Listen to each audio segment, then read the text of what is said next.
It's my total pleasure to introduce Austin Lord today. Austin is a PhD candidate in the Department of Anthropology here at Cornell.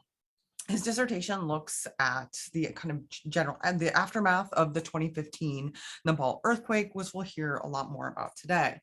But his broader research interests include water and hydropower, again in Nepal.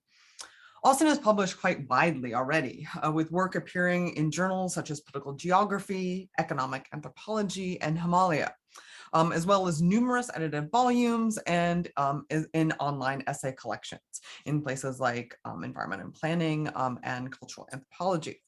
Importantly, too, in the wake of the earthquake, Austin has done a lot of public and engaged work, including on projects that highlight the experiences of inequality felt by some of Nepal's most marginalized. This work has been funded by regional and international organizations like USAID and UNDP. Before coming to Cornell, Austin took a master's degree in environmental science from Yale University, and before that, a BA from Dartmouth College. But because our time is so short, I'll leave my introduction at that, which doesn't kind of do justice to Austin's already quite illustrious career. And just so you know as well, I'll be moderating our Q&A conversation after Austin's presentation. So feel free to kind of use your favorite Zoom hand icon or to ask a question, and we'll put I'll have a queue going, but also feel free to use the chat and I'll be monitoring that as well. But that said, please kind of use first the medium that you feel, that you want to use, but we really would love to kind of hear from you. So do feel free to speak up and ask any questions you may have. Because we really would love to hear your thoughts. So with that, please join me in welcoming Austin to the South Asia Program Colloquium. Again, anticlimactic Zoom clapping, so I'll clap on everyone's behalf. Yeah, all very familiar by now, but thank you all for coming. And thank you for a lovely introduction, Sarah. It's my pleasure to speak this year during the series. I've attended many of these events over the years and benefited greatly from them. So it's nice to be here on the other end, albeit in Vermont. I'm going to start sharing my screen just to begin the presentation. And I just want to make sure that we are organized as intended. This should. Opening slide. Great. So my talk today is called Vital Uncertainties, Disaster, Climate Science, and the Political Ontology of an Avalanche in the Langtang Valley of Nepal. Some of you may be familiar with the broader work of the dissertation, or the work that I've been doing in Langtang over the last more than 6 years now. But this talk specifically focuses on the way in which questions of disaster intersect with questions of climate change, and the ways in which different people conceptualize both of these processes. This is just a quick photo to show to orient you in Langtang itself. Langtang as a place where mountains and people live in intimate proximity, and where ice and glaciers and snow are a vital part of everyday life, and that they're both life-giving and, under certain unfortunate circumstances, also life-taking. This is an image from a satellite image from Google Earth of the Langtang Valley. You can, just to orient you further, we're in the north central part of Nepal. This is the border of Nepal and China, the Tibetan Autonomous Republic. And this is the access to the Langtang Valley. This here is the avalanche that I'm mostly going to be speaking about today, which occurred during the Gorkha earthquake in 2015. It was a disaster within a disaster. And one of the arguments of my dissertation is it's also an intersecting disaster where an earthquake, an avalanche, and climate change all come together in an event that also is a process that's unfolding over time. The point of showing this image is to give you a sense of the scale of the valley and its glaciers and its relationship to the icy world, the cryosphere, but also to show you that this avalanche is visible from space. This is a photograph of Langtang village that I took just a few days before leaving Langtang, a little bit earlier than expected during my dissertation fieldwork at the onset of COVID-19. Here you can see the village, and it's been reconstructed on the left, and you can see part of the village, which was all the village you'll see in one moment was devastated by the co-seismic avalanches. But the lower part of the village has not been rebuilt. The upper part of the village, which is deemed to be safe, is the site of new reconstruction. So this is just to show you the way that people dwell within a landscape that is marked by disaster and marked by loss. This is a photograph that just shows before and after in Langtang village during the before and after the 2015 disaster on April 25th. I do not take any of these images lightly. I will be talking about my own personal experience of the disaster a little bit, but I'm also trying to make more space in this particular talk to talk about questions of climate science. But this photograph is just to give you a sense of the scale of destruction. The village was both buried by the avalanche and destroyed by a pressure wave, a blast that tore down the rest of the village. And I actually slept with someone else who is actually, I slept in the middle of the village the night before, and there was someone else on this call today, a family friend who was with us, who slept in the same place. So this landscape is one that I know well, also one that is very personal. My broader dissertation looks at questions of vital uncertainties throughout different aspects of the disaster and its aftermath. I focus on funerary rites and matters of material urgencies and matters of life and death in the immediate aftermath. I focus on recovery and rebuilding and the ways in which people make meaningful afterlives possible. I focus on moral ecologies and the way in which long-term processes of intergenerational change and shifting relationships with more than human landscapes and territorial deities are changing in the context of the disaster, but also in the broader scale of social environmental change. And then the final chapter of the dissertation is about climate change and shifting hazard regimes, specifically avalanches, but also other socio-cryospheric hazards, and the ways in which we know these shifting regimes as they happen around the people in Langtang, and the ways we prepare for uncertain futures. So these are just different aspects of different lenses on vital uncertainties. I understand uncertainty to be a relational verb and a process. Uncertainty, like disaster, is something which can be synchronic and experienced and manifest in particular forms in time. Is also something that changes throughout time. It's like light being viewed as particle and wave is a simple way to understand it.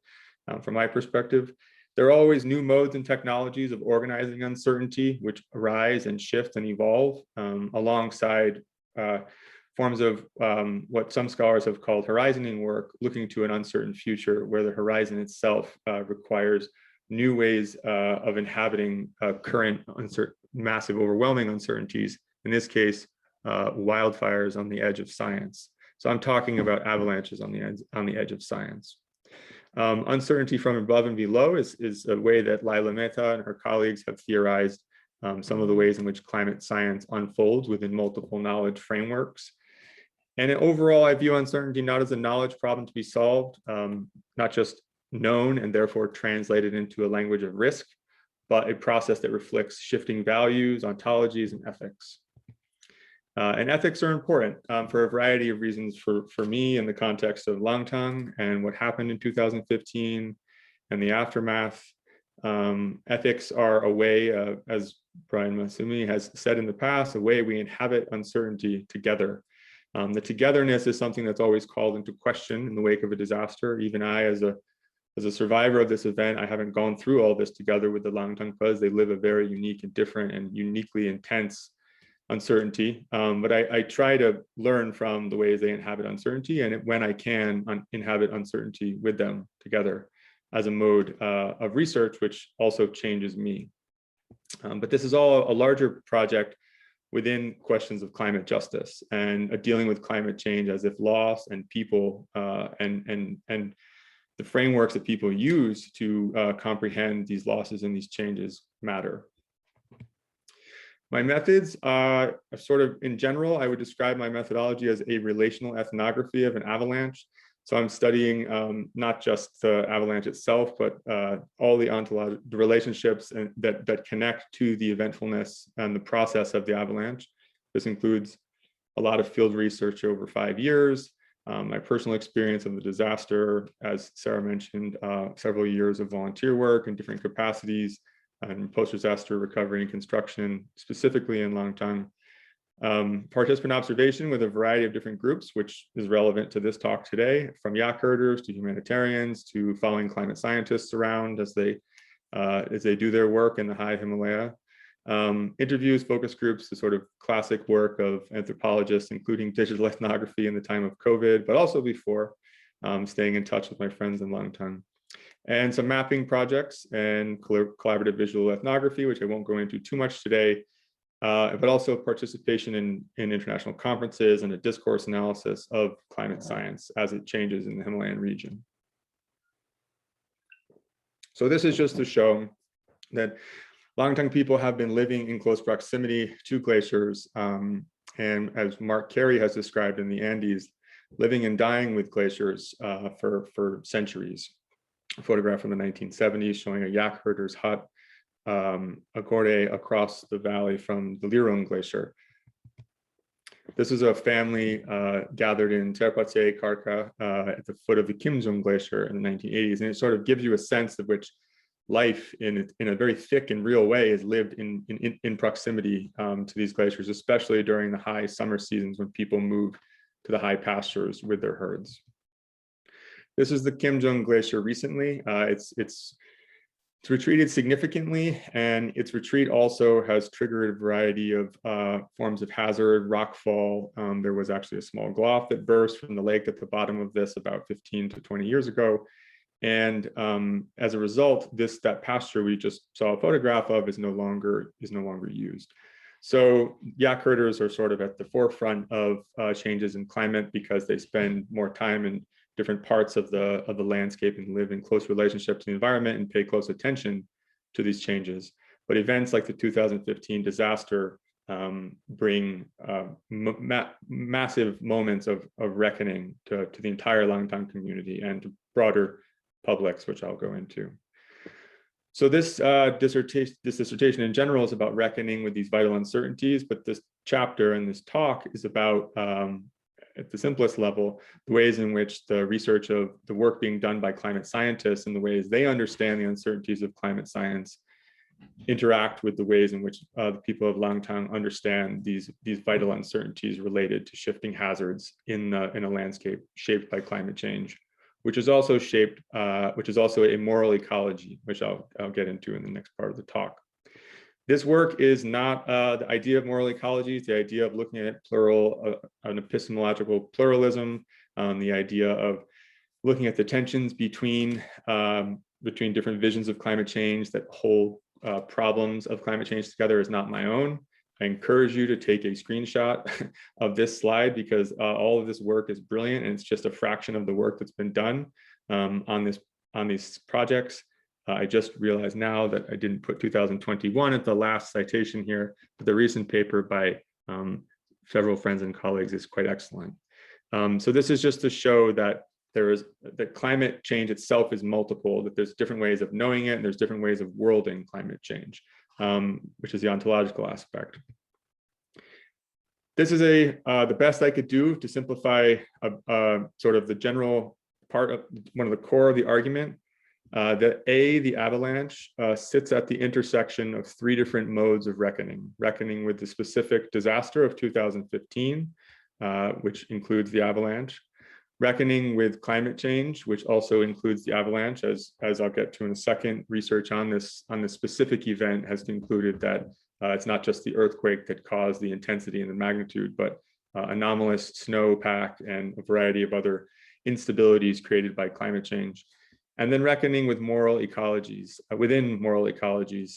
And this is one of the ways that the people of Langtang look at events like this as an indication that the avalanche, which was far worse than many other avalanches that have been experienced. The Langtangpas know a great deal about avalanches, but they also know that this one was far beyond anything that had been experienced, especially in terms of loss. So some people interpret this to mean that the protection that they've worked so hard to maintain, which is created through relationships with local deities, has worn thin. And the protection wearing thin Therefore, a massive event like this is even more deadly than it could be if moral ecologies were more in balance.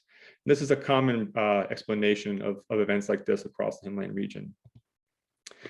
So specifically the avalanche, what might the avalanche be? In the Langtang language, there are different words for different kinds of avalanches. The awkward terms that have been used for the Langtang avalanche by climate scientists, glacier-rock avalanche, co-seismic avalanche, co-seismic rock avalanche, they're all trying to get around the problem of describing, not around, but through the problem of describing an avalanche that's nothing like what most of us think of when we think of an avalanche.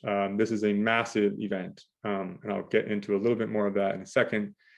But the Langtang Puz do have a word for this type of avalanche, which isn't just snow, which is rock and glacial material, and which creates a pressure wave that blows down. In addition to the destruction of the impact, it creates an immense force. The avalanche itself, I'm going to linger on this slide for a second, is multiple, and its multiplicity. What I mean by that is that it is known, it is enacted, it is eventful, and it exists in different ways. It is worlded in different ways of worlding, to draw on some of the literature and political ontology. And specifically, I'm drawing from Mario Blazer's work on how saying that the avalanche is an ontological problem space, where these different ways of worlding are interacting. And here I'm not making a strong ontological claim and saying that the people of Langtang live in a different world than the climate scientists or than us. In fact, I'm making a very specific claim that the processes of worlding interact very specifically with in the form of the avalanche in a specific space. The avalanche is always there. It's not in a different world. It ties ways of knowing the world together. And this is a call for reckoning. So that's a sort of a general overview of the argument that I'm trying to make today. There'll be more at the end. This is just an overview of the four sort of parts of the story and the presentation. So it begins with, and as I said, I'm not going to dwell on the 2015 disaster as much as I usually do for a variety of reasons. But the night before the earthquake, I was in Langtang during the 2015, the Gorkha earthquake of April 25th, 2015. The night before, I was in the Langtang Valley, and I was in the Gompa temple or monastery in Langtang village for a funerary ceremony. This is a video that was taken by a good family friend, Rory Goodwin, who actually is with us today, just showing that this space, the ceremony the night before, had just been restored, actually, the 600-year-old monastery that had been restored recently. It came alive in a very real way, even through these funerary rites. And one of the dissertation chapters is about funerary rites and revitalization in the wake of mass death. But this is just to show you all a bit of the experience the night before, and this was a very lively and vital space. And the contrast is unthinkable. What happened the next day at 11:56 a.m. when the earthquake struck was it triggered a glacial collapse high on the slopes of Langtang Lirung, which then triggered a process of avalanche as process, which gathered over 12 million tons of material and debris, and which fell over 10,000 feet, over 3,000 meters onto the village of Langtang. And when it hit the village, scientists calculate, Jeffrey Cargill and company in a paper published in Science, calculate that this event released more than half the force of the Hiroshima atomic bomb. So again, this is an avalanche on a very different scale than what most of us are used to thinking of. And here you can see the scale of the destruction from the perspective that people in Langtang would have seen it as they walked down the Langtang Valley to try to find loved ones in this village. And I'm telling you stories about the personal experiences of it because I want to ground this in a type of embodied empathy. This is not, from a photograph like this makes it seem very abstract, and it's hard to get a sense of the scale.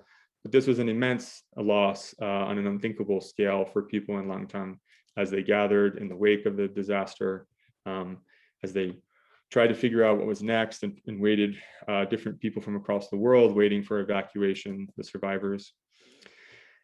This is an image just to give you, again, a sense of the disaster. And this is where it begins, the questions of science re-enter the frame. This is by Fujita and his team, who've done very incredible work in Langtang, some of their team members for decades. And this is just to give you a sense of the scale of the event, the deposit of where the avalanche struck. As you can see in this map in the bottom right, the material was over 30 meters thick in some places. And it wasn't the only avalanche. There was multiple avalanches that occurred throughout the Langtang Valley on that day during the earthquake. It triggered different failures on different aspects of the Langtang Lirung Massif and other places.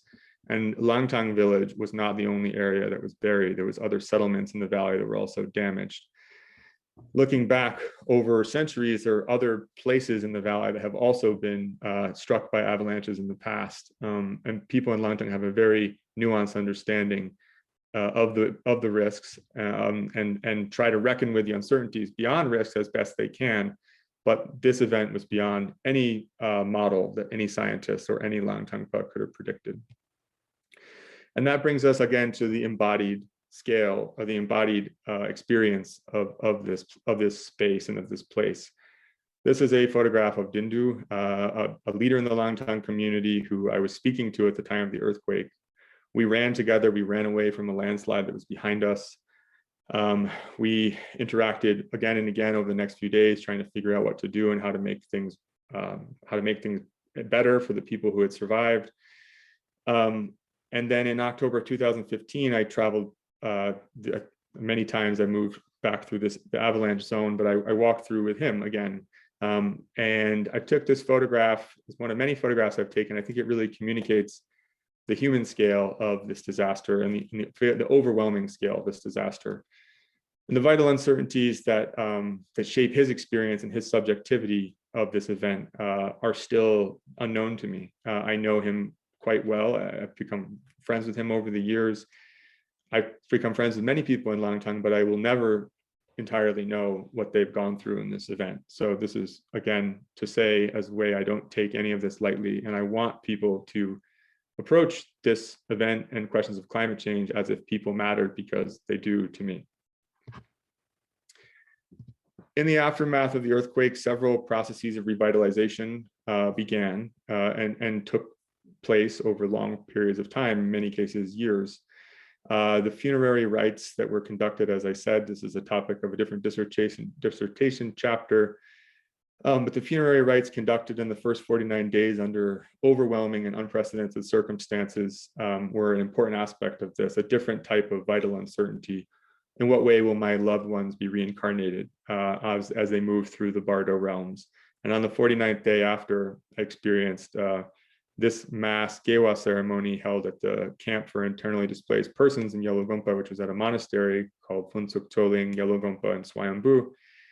And it was a parallel to the 49-day Gewa ceremony that I experienced the night before the earthquake. So I won't go into this today, even though it's something I think about a lot. But it's important. The first process of revitalization was caring for the dead, and it was very important.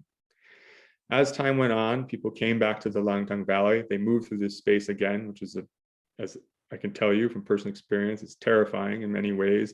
And to go back there as a member of the Langtang community in the early days was particularly terrifying. And this is, again, to encourage a type of embodied empathy, not to sensationalize what's happening.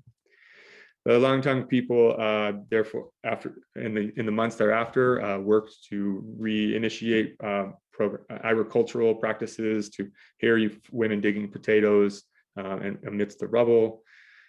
People were struggling to make sense of their own uncertainties, and this is a medical camp where an Amchi, or a Tibetan medical practitioner of the Soa Rigpa tradition, came to Langtang to help people restore balance in in their life forces so that they could live again in this landscape. And this is a project that I worked on with Sienna Craig, and we made a short film about it called Slow Medicine in Fast Times. This is the monastery I was in the night before the earthquake, going back later that same year. And this is just to show that it was really, really hard to live and revitalize a landscape with the institutions of Buddhism, of Nyingma Buddhism, destroyed. Relating to the landscape again and finding ways to move forward was very hard. And here on the 1-year anniversary ceremony, we're all outside. I hope I'm still coming through clearly. I can't tell. I was a bit frozen on my end. The 1-year anniversary ceremony, we all gathered again at the foot of the avalanche around a new memorial Mani wall that had been built and a chorten that was in process as a way of remembering and forgetting and moving on, and doing a kind of service to the event and honoring the people who had died, as well as trying to put ourselves back together. The monasteries were eventually rebuilt or renovated. Well, that's not true. Not all of them, but the Kenjin Gompa monastery, which was less damaged, was. This is a photograph during that process. And after 3 years, people came to a point where the Kenjin Gompa monastery was restored. It was a space where ceremonies could be conducted and people could re-enter the sort of ritual rhythms of life and continue the work of revitalizing the space. I collaborated with a group of people from Langtang and some others to create a short film about this moment, Drukpa Tezu, 3 years after the disaster, when the period of mourning ended and people gathered for the first large public festival, and it was called A Time for Singing Again. This is an ambivalent moment because some people weren't sure if they were ready to begin singing again, but it's also important because it was a ritual attempt to rejuvenate and repair relations with local protector deities. One big moment within a series of moments to do this. And that's where moral ecologies come into the frame. Moral ecologies have been conceptualized by a number of different scholars across the Himalayan region, some of who actually may be in the room today.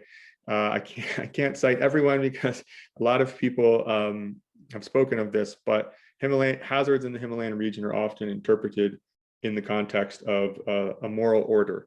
And in some cases, when disasters occur, or hazards in particular, outside of an earthquake, but just general hazards that happen in everyday life, people interpret this within a framework of morality and sometimes of a lack of an ethics of care, which is sort of a specific phrase that Karine Gagne uses. So it's a question of balance and imbalance. And when things are imbalanced, there's a need to do work, to do labor, ritual labor, and moral labor to restore relationships with the landscape and the more than human beings, the territorial deities who inhabit it. This is 2 examples of that work that were conducted prior to every year, or on the bottom biannually, prior to the earthquake, but which were important in maintaining continuities of meaning and practice and restoring relationships after the earthquake. The top one is Karla Sol, a puja that's conducted every year as the herds move into the highest parts of the valley to enact relationships with the very situated beings and territorial gods of that region, and to ensure the well-being of people and herds and their safety as they move through these hazardous landscapes. In the bottom, you see a puja conducted, the Chendan puja conducted at the beginning of the Tarna festival, held in a Guru Rinpoche cave, which I'll speak to specifically in a moment. But rituals like Drukpa Tezu, and this is Drukpa Tezu, part of the rituals focus on enacting and restoring and negotiating relationships with territorial deities to prevent future harms. In particular, during Drukpa Tezu, there's this moment, it's sort of a version of Tetar, where an animal is liberated. It's a life liberation ceremony. But this yak, which is tied here, was chosen as the god yak. The god yak had died in the 2015 disaster. At several points in the years before, other yakpu, other god yaks had died.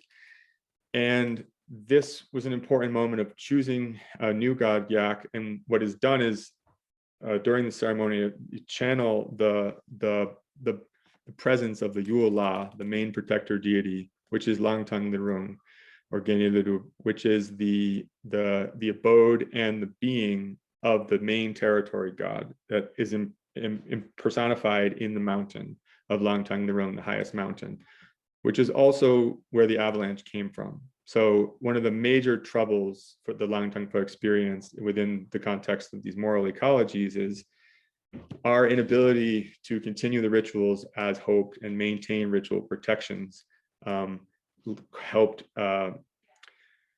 led to a failure where during the 2015 earthquake, and this is important, people in Langtang know earthquakes happen, they know avalanches happen, they don't think that their failure to do these rituals caused these things.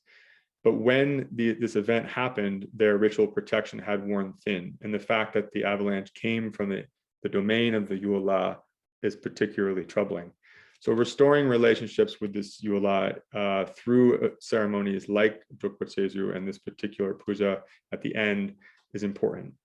Once the yak is sort of consecrated and the body of the god is summoned into the yak is freed, and the direction the yak runs in auguries sort of the fate and the well-being of the community in the coming year. Thankfully, this year, the yak did run in the right direction, although perhaps with a little encouragement from a few people in the community, which is part of the process of negotiating with the deities. This is just a quick photograph to say that there are other important interactions with glacial landscapes. This is a funerary ceremony conducted where the body was entombed in a glacial moraine. So again, living and dying in proximity to glaciers is very important in Langtang. And this is a photograph of the Lirung Glacier up above, which has become disconnected from the Lirung Glacier just below, outside of the photo, in the terminal moraine here, to the extent where it went in the accumulation zone and the toe of an avalanche disconnect, and it's not sort of being fed anymore. The ice is scientifically referred to as dead ice. So the lower parts of the Lirung Glacier have actually become dead ice recently, which is a problem for a variety of reasons. And one of the reasons is that this cave is built into the side of the lateral moraine of the glacier. This is Tarna, a Guru Rinpoche cave, which was created 600 years ago when Guru Rinpoche came to the Langtang Valley and subdued and recruited, for lack of a better word, local territorial deities with ritual power in order to establish protections for the people in the valley that thereafter must be maintained. So this is the entrance to the cave. And Tarna, this festival is celebrated biannually. Every other year it's celebrated in a different region of the valley. But this begins with a particular puja, which is focused on restoring relationships with the deities. And one of the justifications for why this is specifically about the Tarna festival and this puja, why it's important to propitiate the deities and to ask for their protection, is the gods know what happened and what has come in the past. We, the local people, don't know what has happened. So we ask for your help and protection. This is what people say.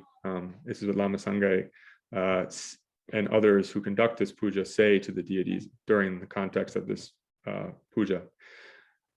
At other parts of this festival, new flags are hung, people are dancing and singing. Here, as you can see, literally right on the knife edge of the lateral moraine. And this is one of the problems, that as the glacier is both retreating and down wasting, the edges of the lateral moraine are eroding, and it's collapsing towards the glacier as it down wastes. So as the glacier down wastes and the lateral moraines collapse and erode, it's actually undermining this cave. And people are worried that the cave actually might become destabilized, and it's to go back, and this space, which has been improved and maintained for many, many centuries, will no longer be viable or safe as a place to conduct this ritual form of repair with the deities, which is important.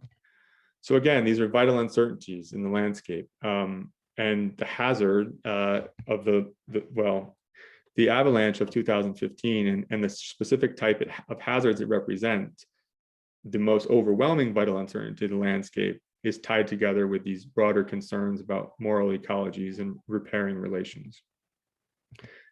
So this is where climate science enters the frame. In the wake of the disaster, various different teams returned to Langtang Valley, some sooner than others over time, to continue their work. As the people of Langtang were rebuilding and revitalizing their community, other people came back to sort of repair and continue the scientific practice and process of doing climate science. As this is just more photographs to show the glacier I just spoke of that's down wasting, where the moraine is collapsing inward, is here. This is Langtang Glacier in 1949. This is more recently. That cave is right here on that turn, which you can see, and this it's on the other side of these flags in this photograph that I took.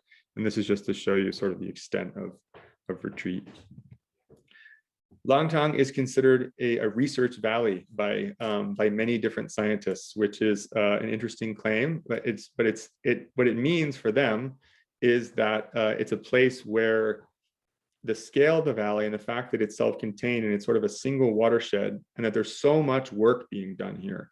There are 9, 10 different scientific climate science teams from countries all over the world, from Nepal, from the Netherlands, from France, from Japan, from China, from Italy, from Switzerland, from Germany, working in this valley. And all the data that they have and the work that they're doing reinforces each other to the point where this has become one of the most important long-term research sites for climate science in the whole Himalayan region. Because there's just so much data in a place where there's, in general Himalayan region, there's not that much data on glaciers or on climate change in the high mountains. So this is the idea that Langtang is this sort of ideal research valley that can be known, more completely than any other valley. And this is important for institutions like ICIMOD, who are rightly suggesting that reading the pulse of the Himalaya is a way of reading the pulse of the planet. You can see the connection to vitality here. And they're doing this in a very earnest way to help protect the pulse. Along with their climate science, they believe that this is an important project to report the news from the Himalaya and to protect the pulse. Langtang itself is, as I said, is one of the most important places for ICIMOD and for other organizations. It's literally a training ground. It's a landscape of knowledge production, not just for the data that's produced there, but because there are multiple different training programs that are conducted on the Yala Glacier specifically, which train people from the Himalayan region in the work of climate science. So it's this important infrastructure for ideas of Himalayan climate science and capacity building. Now, the Langtang people, however, know, as I've said repeatedly, a great deal about hazards in the Himalayan in the Langtang Valley. There's this particular type of knowledge I want to highlight in places where this is me and my colleague Robert Soden doing some participatory mapping work, translating oral histories into hazard maps back in 2017. Many places throughout the valley and throughout the Himalayan region where landslides and avalanches have occurred are marked with mani walls, which serve to mark the landscape for future generations, restore relationships in that particular site, honor any dead that were any of the dead that lost their lives there by anchoring this space with mani stones. And they also, in some cases, actually serve as physical objects for deflecting small-scale avalanches and protecting crops. So there's this materialized kind of memory, a very specific form of situated knowledge. But then in the wake of the 2015 disaster, you have a new kind of mani wall, which has forever in our hearts, inscribed in 12 different languages of the dead from around the world. So there's these new practices now taking on unprecedented circumstances in these ways where the mani wall idea serves as sort of like this boundary object for different types of grieving, which is a different topic. So I followed climate scientists in their work across, as they work in Langtang. This is photos taken from a particular stint of field work with Walter Immertziel and his team. It's Walter on the bottom. installing new weather stations in places in the high parts of the Langtang Valley. This is near Yala Glacier and the glacial lake at its bottom. And the important thing here is that this is a complex story. Many people would like to say the simplistic narrative that the Himalayan glaciers are vanishing. Some of them are, and in Langtang too, the Yala Glacier is projected to disappear completely within maybe 30 or 40 years. This is complicated, however, because different glaciers in different parts of the valley respond at different rates depending upon their unique attributes and dimensions. So while the Yala Glacier is wasting away quite quickly, and the Lirung Glacier, the bottom has become dead ice, and there are some other glaciers where this problem is the same. There are other changes happening in glaciers throughout the valley that are more complex, and not all are vanishing. So we don't want to exoticize the idea that this is the last valley of Himalayan glaciers, or that they're all going to be gone sometime soon.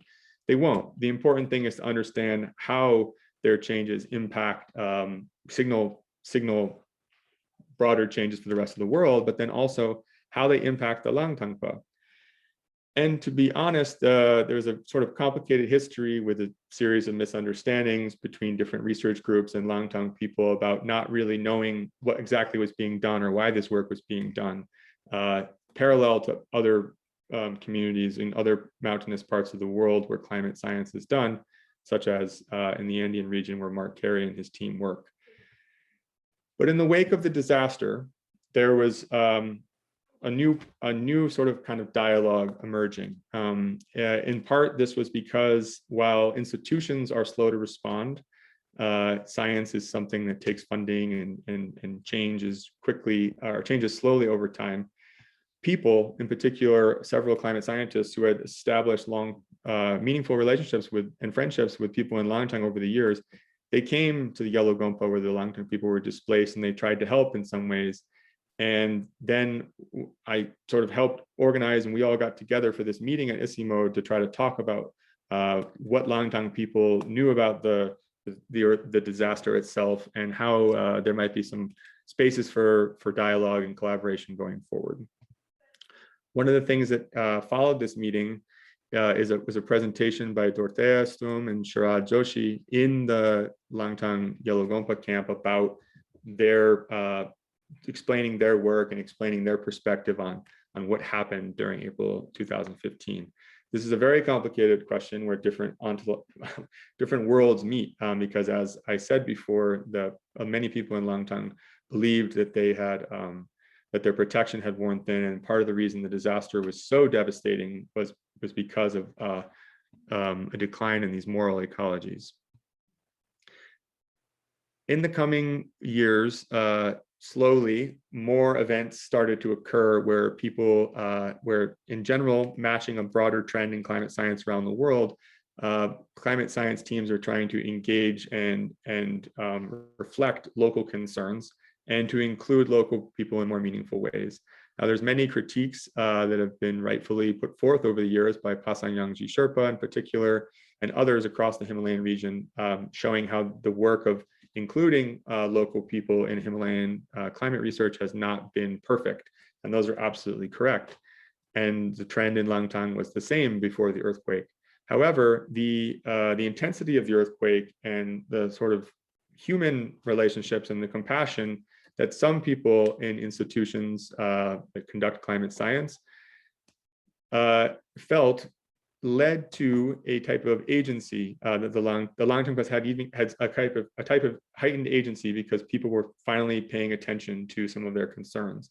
Prior to the earthquake, there wasn't really research in Langtang on hazards, which is remarkable. But in the wake of the earthquake now, there is a much greater focus on hazards, including a small project that focuses ongoing within Isimo that looks at community narratives and situated forms of knowledge about evolving hazards. So the earthquake and the avalanche created new types of what Kim Fortune calls enunciatory communities that had an ability to speak. And here you see several people from Langtang. This is Gyalbu Tamang, or Cheese Gyalbu, the owner of the director of the yak cheese factory, Topema, a very educated and well-spoken young woman from Langtang. And here you see Supalama, who is the current political leader of Langtang, had a platform on the dais at ICIMOD at an international conference to talk about their experiences with climate change. Now, this is an imperfect process of co-learning and of dealing and finding ways to navigate epistemological pluralism, but it's a promising trend. And in the wake, folks from ICIMOD at least have followed up on these commitments to engage with the community in new ways. And in one of the most important ways is engaging youth from the community, hiring them in meaningful ways and training them in climate science and data collection in the area. This is Tsering Dorje and Tsewang Nobu, two young men who accompanied the ICIMOD team at several points in the past couple of years. And there's a variety of different plans that the ICIMOD in particular has to build a climate change information center and to engage the community in new ways. At the same time, the uncertainties of climate change are coming faster than we can comprehend them. It's coming faster than perhaps institutional reform and dialogue. So as climate change affects the Himalayan region for a variety of reasons, from collapsing glaciers, like what happened in Langtang, to unseasonal snowpack, which also happened in Langtang, to rapid changes in temperature and destabilization of permafrost, there's an increasing possibility for more volatile avalanche regimes. This is evident, and there's still debates as to what extent it was caused by climate change, because causation is complex. But the disaster that occurred in Uttarakhand in 2021, which made international news, the process was very similar to what happened in Langtang. A fracture which created this massive debris flow, which looked like something so terrifying that no one could really understand what it was. Was it a GLOF? Was it a landslide? Was it an avalanche? These kind of events are unfortunately likely to become more common in an uncertain climate future. And this matters in Langtang for a variety of reasons, some of which should already be obvious, but also because there are other things, other infrastructural projects planned in Langtang, and I've written several publications on this, so I won't go into detail, but including a dam built in the Langtang Valley, which I was talking to people about at the time of the disaster. And when I thought afterwards, this is the one place in Nepal they won't build a dam. And yet plans have been various stages. The project has been resurrected, and it was moving forward quite rapidly until recently, when an injunction from the apex court, the High Court of Nepal, prevented hydropower projects in national parks. But the fact of the matter is that the national park itself does want this project. And there are several high-powered people in Nepal, including Kulman Gising, who used to be the head of the Chilame hydropower company, who dreamed up this project, who is once again director of the Nepal Electricity Authority. I've known Kulman Gising for many years. I think he's a great person with a wonderful vision. He's done incredible work for Nepal. However, I don't want to see a dam in Langtang. And there are people in Langtang also who don't want to see a dam in Langtang, although there are some who do want to see a dam. I won't go into that now. But the point also is that as avalanche regimes change across the Himalayan region, avalanches also keep coming in Langtang. And no trigger, well, a half trigger warning on this.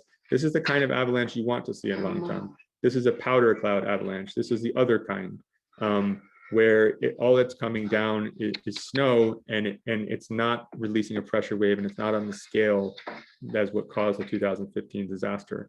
But I share this to show that even up until recently, avalanches are continually coming in the same area and in other places, and we need to understand these events. So this brings me towards the conclusion. A couple of articulating the specific case of Langtang with other work being done in other parts of the Himalayan region in the world. Looking at vital uncertainties in Langtang through an ethnography of an avalanche is a way of looking at broader processes through which disaster and climate change and climate science and political ontologies intersect. A plural approach to climate change in the Himalayan region demands that we take local perspectives and beliefs and ontologies seriously. And from a perspective of climate justice, treating avalanches and the problem of avalanches, or a type of what we might call avalanche justice, treating these questions as if people matter and not just as points of scientific uncertainty, but of vital uncertainty, which are life and death matters, is important. So one hopes that the avalanche in Langtang calls for new kinds of reckonings at multiple scales, not just reckonings within Langtang or within the climate science community, but at a broader scale.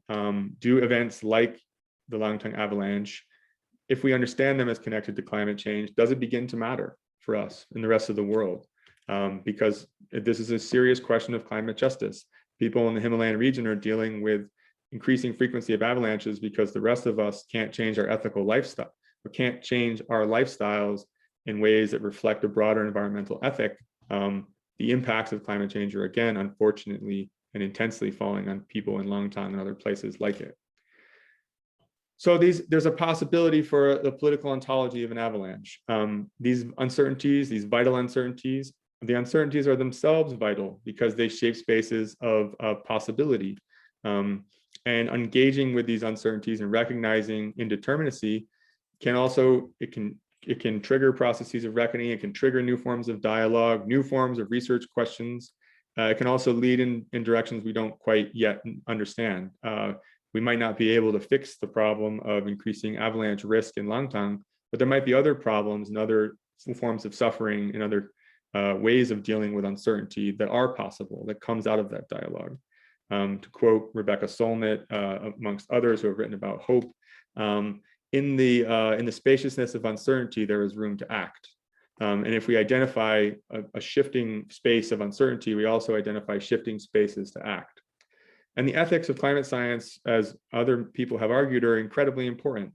So how do we make climate science more response-able in order to actually ethically respond to questions that emerge as the process continues? And looking at the ways in which people like the Langtangpa, living on the front lines of climate change, are dealing with avalanches and other cryospheric hazards is important from a justice perspective, but also we need to understand how they conceptualize and navigate different forms of uncertainty. And my point is that the Langtang avalanche has triggered this imperfect process of reckoning where the avalanche, which exists in our world, but speaks to ethical concerns that shape other ways of worlding, is a catalyst for a process that's unfolding in Langtang as relationships between locals and climate scientists improve, as new projects and new research questions begin, new types of agency are created, but much remains uncertain. And this is another photograph of that same moraine where the cave is located, and women walking along the edge of the moraine into an uncertain future. And that's where I leave this. Well, actually, I guess I want to leave on a hopeful note. So this is one of the last photographs I took in Langtang during Losar of 2020. May the gods be victorious, right? That's what they're saying. And I thank you for your interest and your attention. We've got a couple of, these are just publications specifically on Langtang. If you're interested in other aspects of these questions, I certainly hope to have my dissertation done soon, but I don't know when I'll be able to publish or share parts of it. And I express my deep gratitude to my friends and collaborators and others in Langtang who have been so kind and so important to me over the years. I also have to acknowledge the climate scientists and other institutions which I've worked with during the specific research project focused on climate change and knowledge and this chapter. And of course, I have to acknowledge those fine people who have decided to support my research, which includes Cornell and the South Asia program at different points. So thank you very much, and I look forward to your questions.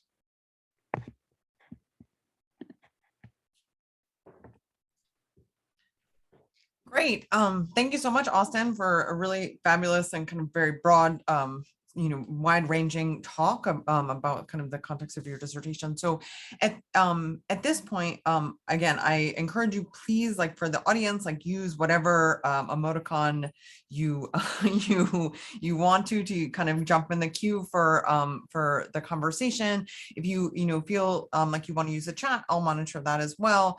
So please, again, please do feel free to kind of ask questions and join the conversation here. I know we're all getting a little Zoom fatigued. But let's kind of yeah. Hopefully, I would like to lighten it up however you like. So again, great, Marina. Thanks. This was really just wonderful to get a perspective on where the dissertation is going and see all of your very moving, images of the disaster unfolding. I was curious, and this is related to, I guess, the way you ended the talk. The idea of hope and optimism, and also I know you've thought a lot about time, so the future.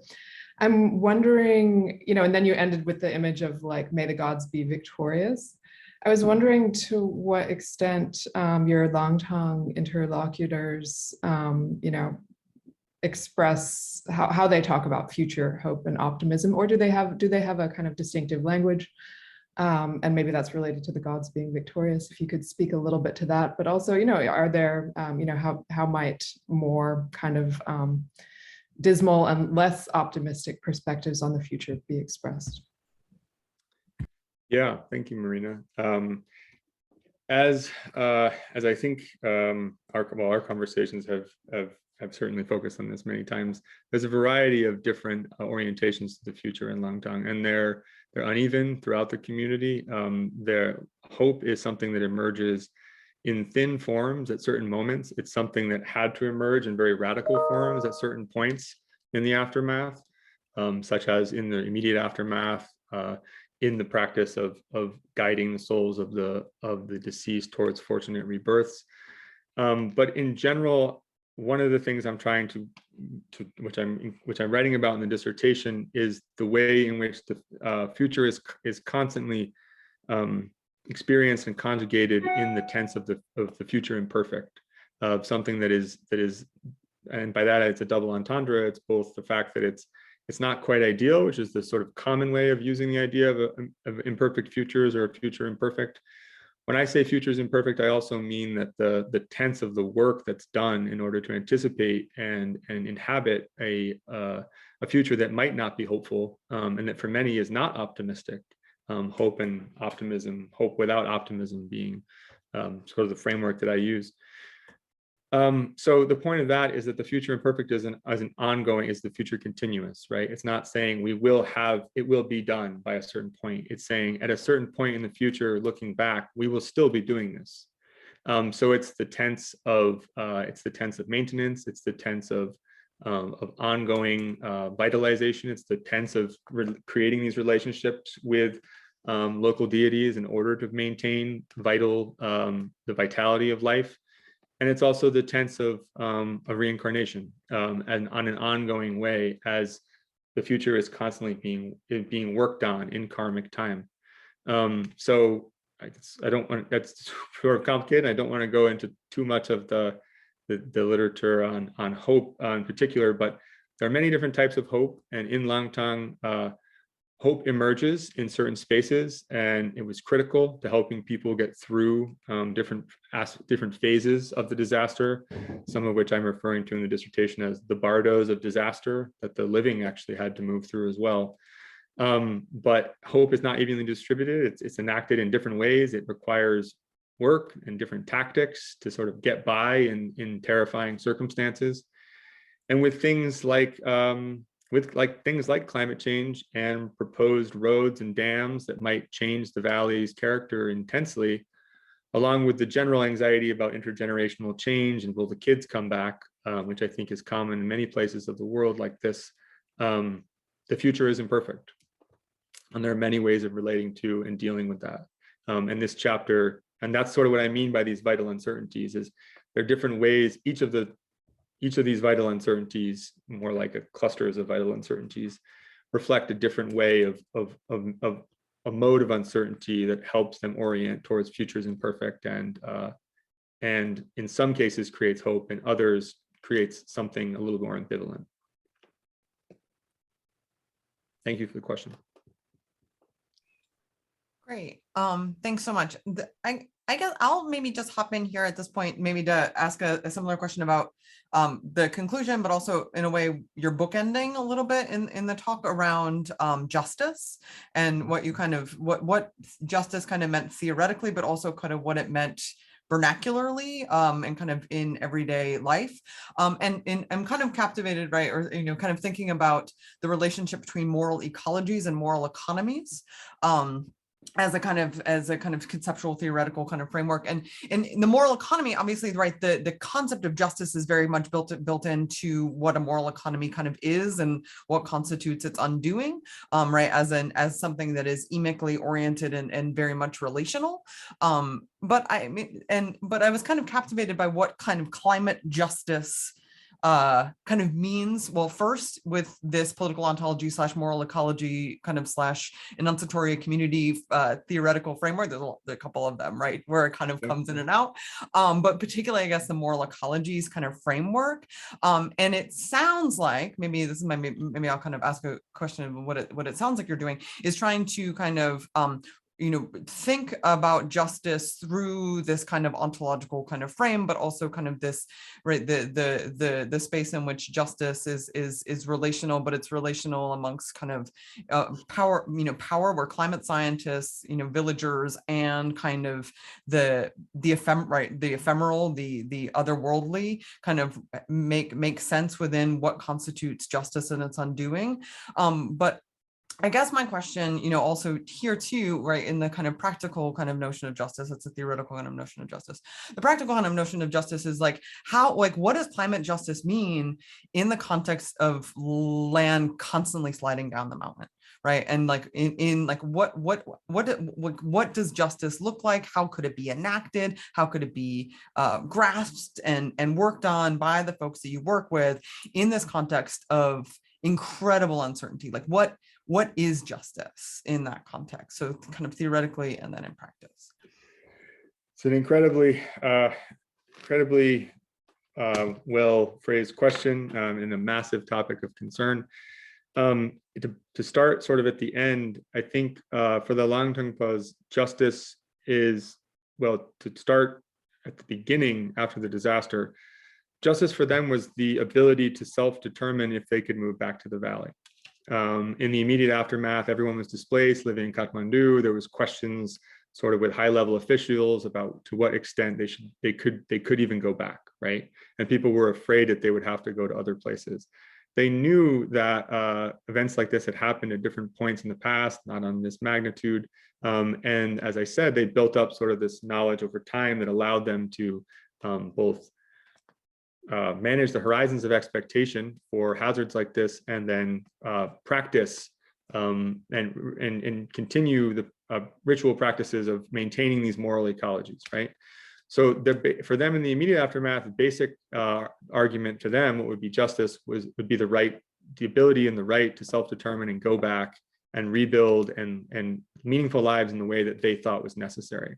And the humanitarian architecture, to summarize a lot of things, slowly bent and allowed them to do that in a large part, which was I think a very good thing. And I think that the Langtang Valley, like the climate scientists, are still figuring out wicked questions of specific zoning of safety and things like that. But they're all very happy to I can't say they all, but almost everyone is very happy to be back there. Some have moved to Kathmandu, obviously, and some of the young generations too. There's a lot of momentum for educational migration, but being there, simply being there and being in relationship and maintaining place-based relations and maintaining continuities of meaning and ritual, that's the core of justice. When it comes to future hazards, again, if the composition of the atmosphere and if other processes of accumulation and everything we know about the political economy of climate change and the politics of uncertainty writ large, if the uncertainties trickle down to the Langtang buzz, and they're the ones who have to deal with increasing avalanches, then justice is doing everything that we can to make sure that they make their decisions in a safe way, and they can continue to enact the rituals that make sense to them in a meaningful way. If the road comes, which is also something that many people in Langtang want, moral ecologies will change. They're already concerned about that. That's an anxiety that animates a lot of conversation in Langtang. At the same time, well, I won't go too deep into that. But as others have said in research from other parts of the Himalayan region, there's a richness in the ethical framework of moral ecologies that actually reflects something that the rest of the world and the scientific communities even are coming to terms with now. That the idea that we live in a balance, that the idea that we need to enact relationship with different species and more than human relationships, and that we live in a precarious world that requires an ethical framework and ethical practice so that our environments don't become increasingly unstable. I think there's a great deal that we can learn from the Langtang buzz. So there's also an aspect of sort of, epistemological and ontological justice in putting forth these frameworks and putting forth, this is what colleagues like Pasanyangji Sherpa and team have spoken of, and showing how people relate to these issues themselves. There's something, especially because in many cases I don't want to keep saying living on the front lines, but they're living with these hazards, and there's a problem of problematizing. Well, I want to problematize the idea that they're canaries in the coal mine, because they're not. They are living very real lives that are very much like our own. They're just in a very hazardous location. So there's a variety of different lenses of justice, I think, come to matter through questions about what's happening in Langtang. And I think the Langtang people again, to end where I began the response, the most important thing for them is continuity. So continuity and the ability to adapt is justice. Now, this is complicated by, I didn't mention this earlier, but the fact that in 1976, a national park was created around the Langtang communities. They live within Langtang National Park, so they don't actually have rights to all the land in the valley, and they can't necessarily move easily outside of the footprints that have been determined. So if they can't move easily, and the Nepalese state and private sector are coming to build dams and roads in the area that increasingly destabilize the area, and they can't move, there's multiple different questions of justice, environmental justice, that interact with climate justice. But I want to end by spinning out into even more complexity with the fact that obviously, this climate justice it's plural. And again, I want to point out that moral ecology, the concept of moral ecologies which is not just the Himalayan region, but as conceptualized by others in the Himalayan region, locals and scholars alike, is one important way of thinking about climate justice. It's a particular ethical framework that can shape one vision of climate justice. And we need a portfolio of visions of climate justice to affect change. And I do want people to worry from other parts of the world. If they don't have to worry about avalanches in Langtang, then nothing will change. That's my ethics, I suppose. Great, thanks so much. Ranjani and then Vishal. Oh, Ranjani, I think you're still muted. I tell you, this gets so much getting used to. Anyway, thank you, Austin, for that really wonderful talk. And actually, I was wondering if you could tell us a little bit more about the kind of articulation between the moral ecology kind of frame and the scientific knowledge production kind of frame. I mean, I kept thinking of Evans Pritchard's granary example, right? Remember reading that? And so, yes, there is the work that goes into protection, and it has worn thin now, right? How do they, and I was thinking, okay, where is the agency? At what point do they locate the agency in terms of even the science that is coming to them now, or even before? right? Because it's not plural. I mean, you use the term or the concepts plural ecologies. Plural sort of connotes to me a bounded sort of Mhm. Knowledge frames or whatever. But I'm interested in the seepage between these boundaries, right? And how it comes about, right? So it's not, perhaps there's more to it now than just thin protection. Yeah, thank you, Virantini. It gives me some space to clarify a point. So yes, again, so I'm starting with the avalanche as an event, as a process, as an ontological problem space, and I'm also interested in the seepage and the entanglements. It's critical. It's critical to say that the people in Langtang have a variety of views, explanatory narratives, and other views about what caused this event or what's happening with climate change. And as research in other parts of the Himalayan region has shown, people are capable of holding multiple ideas in their head at the same time, whether it's in the Langtang Valley with Solropa or in Ladakh in the wake of floods, as Andrea Butcher has written. What's really most interesting is how these different frameworks interact with each other. And I'm theorizing the avalanche as a particular space of ontological entanglement, wherein hopefully, yes, there's seepage, and Langtang notions of moral ecologies are mixed together within the Langtangpa community with new forms of thinking about risk and uncertainty that are based on what they draw from the climate science. So there's agency in the way that these things, in the mixing, there's agency in the different types of interpretation and brokerage that happen. And it goes both ways. I also certainly hope, and I think it's slowly happening, that many of the climate scientists have more respect and value more the Langtangpa narratives of climate change and of particularly this event. So it's sort of an awkward argument to make, but I think this event gave the Langtangpas a lot more agency in their negotiations with climate scientists, because as they came back to do their work, they quite frankly said, what have you done for us lately? We're trying to rebuild our village here. What are you guys doing anyway? And different teams responded to that provocation differently. And each research team had its own sort of unique history with people in the valley, or not all researchers were problematic, but there were some that were. So the sort of confrontations and frictions that were initiated have actually gone somewhere, and they've created space for greater voice and greater agency for the Langtangpas.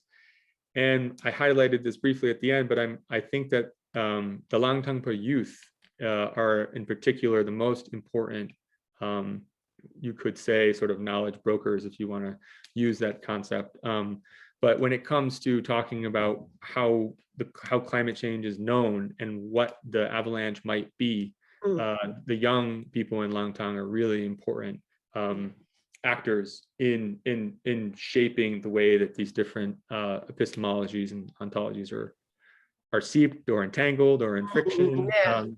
A variety of metaphors you can use. And I want to see all those things happen because I think it's a vital space. The indeterminacy and the uncertainty, and recognizing that neither the ways in which the Langtangpas were anticipating hazards like this, nor the ways in which climate scientists were anticipating hazards like this, nobody got it right. Nobody knew that the event was going to happen on a scale like this. And nobody knows if and when it'll happen again. So it's important to maintain, it can be a pluralism, it shouldn't be parallel, it should be intersecting, but it's important to maintain diversity going forward. Thank you. Thank you. Great. It reminds me too of hearing Ruth Wilson Gilmore talk recently, though, about like how did the proliferation of plurals, like, does that actually foreclose action against injustice in the world? Right. So like, what do plurals do? Great. So on that specific, that's great. On that specifically, that's why I meant to say that I'm making like a weak ontological argument, because if you just pluralize everything absolutely, and worlds are just moving past each other, and the Langtangpas and the climate scientists live in different worlds, there's no friction, there's no politics, a practice of politics, not like, electoral politics. So I want I'm saying there's a weak ontological claim. There are these different ways of worlding, but they by necessity And because of the immensity of the avalanche, it's unavoidable. They emerge in the immensity of the avalanche. And it's a space for friction, for catalyzing things, for entanglement. So yeah, I don't want to pluralize everything to the point where nothing gets done, because I think that, and I think that the avalanche anchors discourse, and it anchors these questions of justice. I should write that. It anchors these questions of justice. Thank you. Yeah, that's why we do this. Anyway. Yeah, right. Vishal, did you have a question? I saw your hand kind of do a little thingy thing. Oh, there you are. Yeah, hi. Thanks, Austin, for the presentation. I mean, my question was basically picking up on that last bit. So like the classic STS move here would be to try to construct these worlds symmetrically, but it seems like your experience, like this very intense material experience of the avalanche, kind of keeps you from, I wouldn't say keeps you from doing that, but it asks us to think a little differently about how symmetrically we can weigh these worlds. So I am curious, yeah, how seriously do you also take the stories that the scientists tell here? I mean, you've invited us to think with the Langtang moral ecologies, but for example, in the Tarna Puja, for example, you talked to us about the cosmology of this place. I'm curious, like, how do the climate scientists narrate the origin of the mountain, and do those come into friction? And like, do you have anecdotes from that? Thanks, Austin. Well, it's a great question. Thank you, Vishal. Where to start? So I guess I'll start with saying that I value and I try to also honor the work and the perspectives of climate scientists. Previous to coming to anthropology, I had a master's in environmental science, and I know also I'm trying to make a very specific point in this talk and this chapter, and I'm very much intentionally foregrounding local perspectives, but the perspectives of scientists working there are great. So it's a weird way. It's not a good way to say it. They're valuable. They do work in the broader world. That's essential. And I've also seen climate scientists in the way they approach their work change on a personal and a collective scale as a result of their engagements and their entanglements with the community. So I think climate science is really important in Langtang, which is why I've done things like facilitated meetings between institutions like ICIMOD and Langtang people in different ways, and which is why I'm, full disclosure, potentially helping with some of these sort of like climate information centers that might get built someday in Langtang. And it's why I think it's really important, something I absolutely fully endorse, in getting young people in the community engaged with the work of climate science. So it's not just flowing, passing them by all the time. So I see value in the work of climate science and in these scientists in particular, enacted in particular forms of work. But as the talk indicates, prior to the disaster, it was a real asymmetry. So the question of, the STS work of trying to create symmetry, I'm doing that, but I'm hesitant to compensate for prior asymmetries, but I'm hesitant to just leave it there because it's not just abstract. As you said, there's a material and there's a very personal angle to all this for me. And I take the scientists seriously. And to connect to, you asked about Tarna and the particular moraine. That glacier in particular is very well studied. This question of the cave and of Tarna is something that I don't think has come up yet for them. But to show one thing, I sometimes I say in other, I say in the dissertation, other forms of this sort of talk, 50,000 years ago, an 8,000 meter peak collapsed in Langtang. Johannes Weidinger has published on this and others. The Cherkari event is what it's called. And it created the substrate on which the Kenjin Gompa settlement particularly is built. And this is an active and turbulent environment. Langtang as a valley is changing constantly. The Himalayas are eroding faster than they're rising, right? It's just, that's a fact. It's a scientific fact. And I believe in that fact, just as I believe in the fact of an 8,000 meter peak collapsing 50,000 years ago. And I believe in the fact that the Langtang avalanche is something that truly happened and caused very real and embodied suffering. So again, I want I'm not trying to hold things apart. I'm in my work and in my personal engagement, I'm trying to bring things together, because there are lives at stake, and the value of climate, of the work that's being done in Langtang by climate scientists is critical locally, and also I do hope the word gets out globally, right? I also do. I'm intentionally making a drawing on the pun of the pulse of the planet idea that Isimode is talking about, but I also said I do want the rest of the world to care about people living in the Himalayan region who are struggling as the pulse of the planet changes. And the Knowledge Project in general is one that, while I'm not part of it as a physical scientist, I do position myself as part of it as a social scientist as well. Great question. Great, thanks so much. Is there any other questions, comments, concerns for Austin at this point? Okay, well, so please join me then in thanking Austin for really, like visually beautiful and thought-provoking presentation. And thank you all for joining us today. So again, anticlimactic Zoom clap on behalf of everyone. Thank you so much. This was really great. Great. Thank you all.